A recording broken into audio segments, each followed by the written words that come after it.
Hello.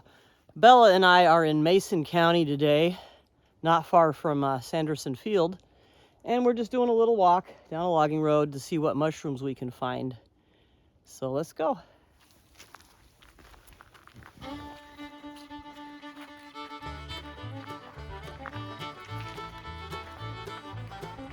First mushroom right here, Nematoloma fasciculare.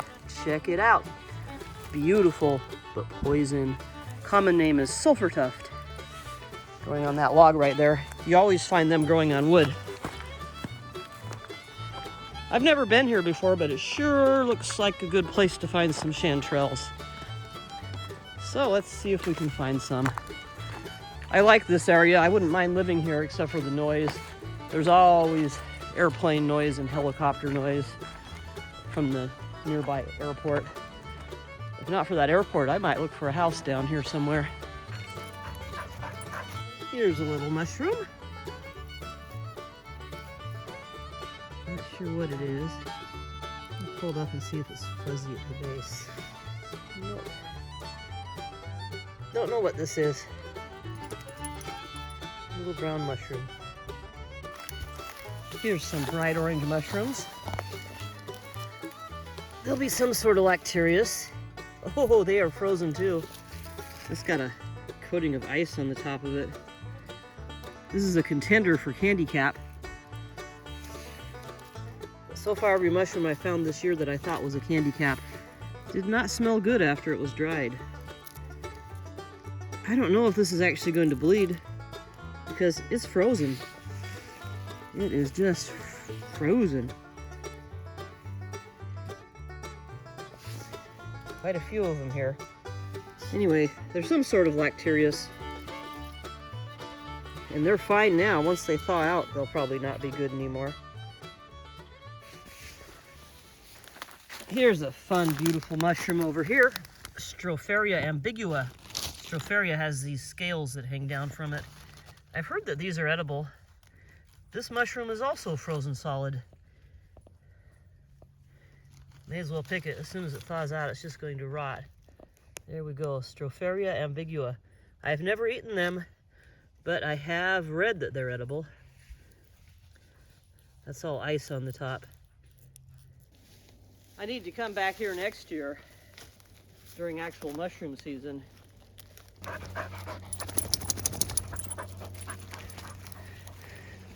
Here's a mushroom growing out of a stump. Maybe some sort of Mycena, also frozen solid. Here's some more of this Lactaria. They're really big. One of them broke off just now. Not this one, another one, because it's frozen. Oh, it's sad when mushroom season ends. Here's a mylar balloon. They land in the woods. They don't go to heaven when they get released. I'm not a huge fan of memorial balloon releases, as beautiful as they may be, because those balloons don't go to heaven. They just become litter in the woods. Oh, look over here. It's a lobster mushroom. Oh, I wonder if it's a good one. It's frozen, of course, but that doesn't mean it's bad. Let's see. Come on up. Oh yeah, it looks pretty bad. This is Russula brevis when it's been parasiticized by Hypomyces lactiflorum. There's some more here. Hypomyces lactiflorum makes it orange and makes it taste good. But these are too far gone, sadly. That would have been a nice one though. Nice big lobster. Wow. Right next to this lobster mushroom, we've got something kind of cool. Bird's nest fungi. It's a cup fungus. And you can just see that little seed in there, or a spore capsule or whatever. Looks like eggs, like a little bird's nest with eggs in it. Those are waiting for a drop of rain to hit them, and then the spores will disperse. They're pretty cool.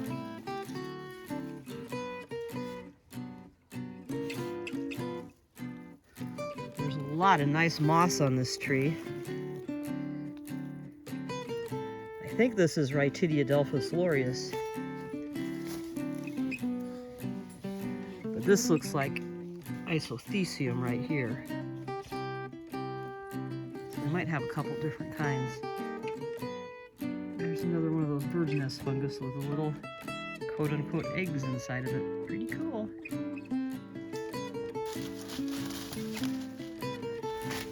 Another one of those polypores.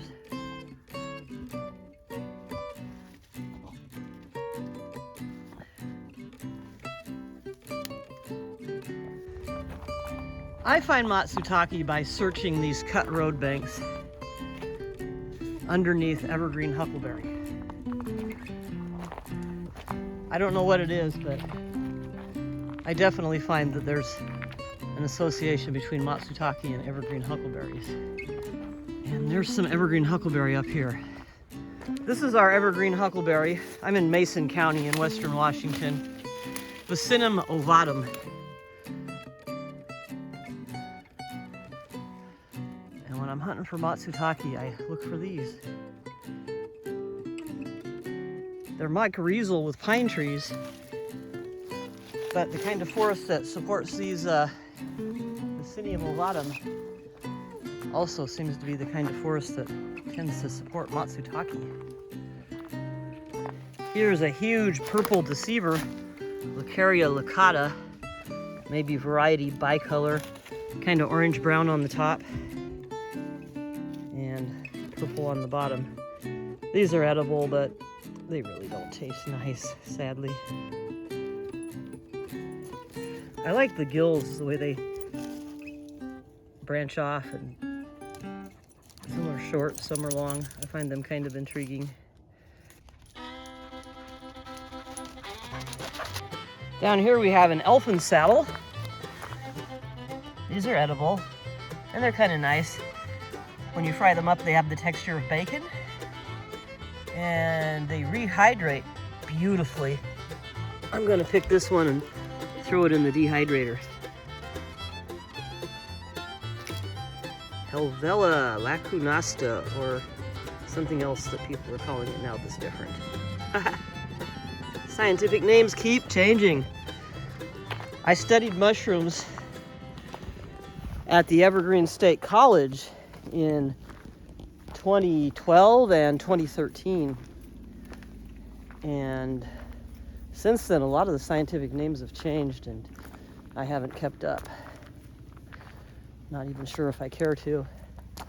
But if the new scientific names are based on genetic sequences, then I guess I will. That gives them some validity. If the names are just based on people trying to split up things into many, many categories, then no. I'm not a splitter, I'm a lumper. It makes life easier to lump things all into similar categories instead of splitting them off as many ways as possible. Here's some cool little mushrooms growing on a stick. There are a lot of different roads back in here. I'm definitely going to come back here one day and explore this area and do a longer hike. I see a white mushroom up here. I don't think it's a Matsutake, but I'm going to check it out anyway. Also, this rock tricked me. It looked like a bolete from the distance. Let's go up here and see what this little white mushroom is. Nope, it's not a Matsutake. I'm guessing it's going to be a Russula. Yeah. A solidly frozen Russula. But next to an evergreen huckleberry. So I had to make sure it wasn't a Matsutake. And on a cut road bank too. And there's another one right there.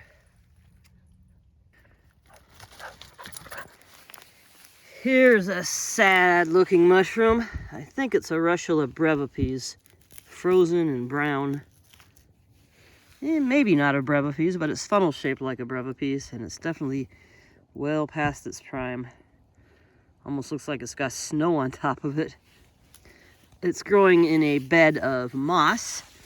This moss here is Leucolepis acanthoneura. It's a dendroid moss, meaning it grows kind of like a little tree. This moss here is Hylocomium splendens. also known as glittering wood moss, or stair-step moss. It grows a separate set of branches every year, so you can tell how old each frond is by how many sets of these branches it has. And also over here, we've got some Kindbergia oregana, also known as Oregon beak moss. Moss and fungi seem to go together.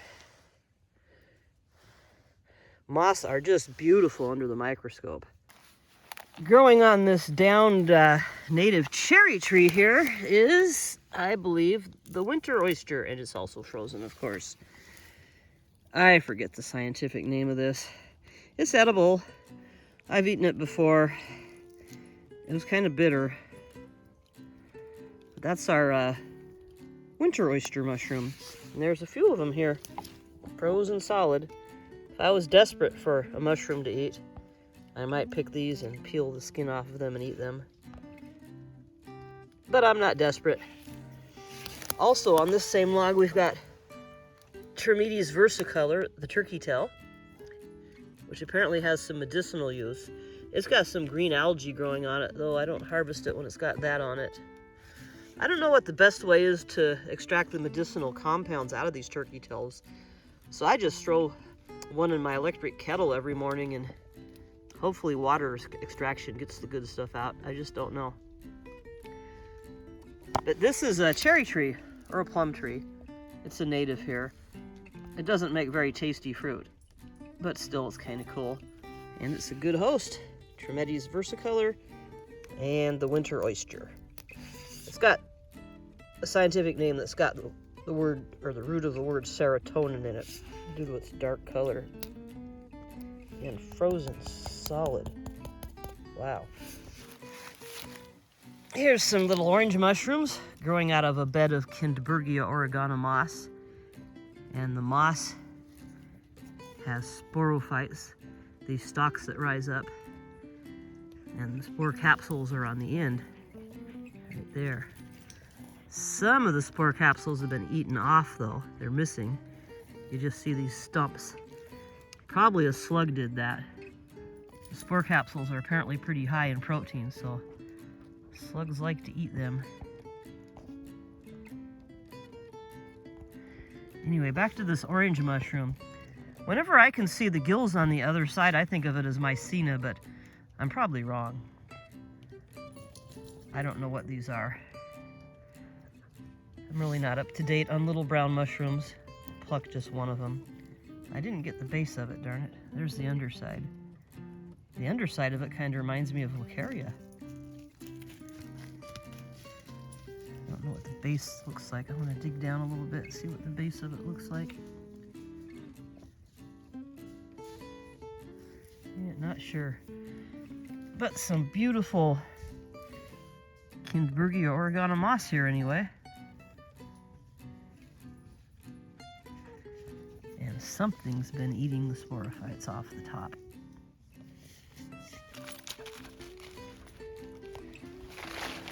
These are cottonwood leaves. They sure are pretty.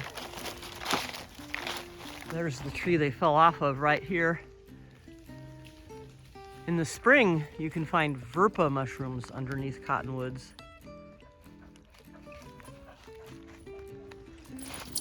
Isn't that right, Bella? Here we go. Found some chanterelles on the way out. I don't know how I missed these on the way in, but I did. These are frozen, so I'm going to eat them tonight. Frozen mushrooms are fine as long as they haven't had a chance to thaw yet. Awesome. 2 nice little chanterelles to have with my dinner tonight. Frozen as can be. The tops are absolutely frozen.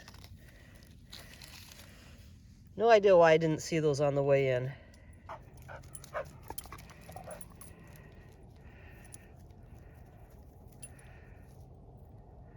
Okay, our hike is done for the day. Our total haul for the day was 2 golden chanterelles and 3 elfin saddles. I'll probably cook those all up for dinner tonight. I've got a fun idea for my next video. I think I'm going to hike to a local lake and try to catch some trout and pick some mushrooms and eat them there on the spot for lunch. And as an added challenge, I won't bring any other food with me. So if I don't catch some trout and pick some mushrooms, I'll go hungry. I think that'll be kind of fun. It's just a day hike, so it's not like I'm going to be in any danger if I don't have food. But I'll definitely be hungry. So stay tuned for that coming up next, and I'm thinking about maybe doing a video of a nighttime razor clam dig. We'll see what I can do though. It's going to be very busy for me with Christmas coming. I'll be doing a lot of photography, sports and parades, all kinds of stuff all throughout December. Okay, Bella, please don't jump on me. Anyway, thank you for watching, and stay tuned for the next one. Yeah, Bella, we're at the car. I know, you want to get in the car, don't you? Okay, let's go get in the car then. Bye.